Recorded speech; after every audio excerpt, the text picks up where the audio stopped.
Vous me demandez souvent comment détecter des faux goûts dans un vin. Généralement, il y en a trois, les goûts de bouchon, l'oxydation et les brettes. Aujourd'hui, on va parler de l'oxydation. Oxydation qui est apportée au vin par voilà, un excès d'oxygène qui peut survenir généralement pendant la vinification, parce que l'oxygène, c'est un ingrédient important dans le vin. Il faut donner de l'oxygène au vin, mais pas trop. Et quand c'est trop, voilà, le vin est oxydé.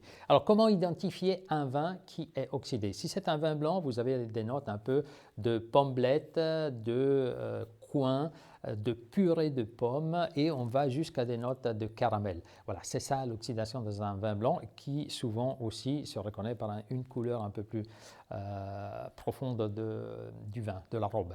Dans un vin rouge, c'est plus ou moins la même chose. Vous pouvez avoir les mêmes choses. En plus, vous pouvez trouver des notes un peu de compote de pruneau ou compote de cerise. Mais attention à ne pas confondre ces arômes avec des arômes naturels de vin qui viennent d'une zone méridionale très chaude où on peut avoir ces notes un peu compotées. Mais celle de l'oxydation, elle est beaucoup plus pénétrante, donc on doit la reconnaître. Évidemment, un vin qui est oxydé, c'est un vin qui n'est pas apte au vieillissement. Donc c'est un vin qui n'a pas un futur devant lui. C'est pour ça que je vous invite à être sensible, le détecter et évidemment éviter de le déguster parce que vous n'aurez pas de plaisir à déguster un vin oxydé.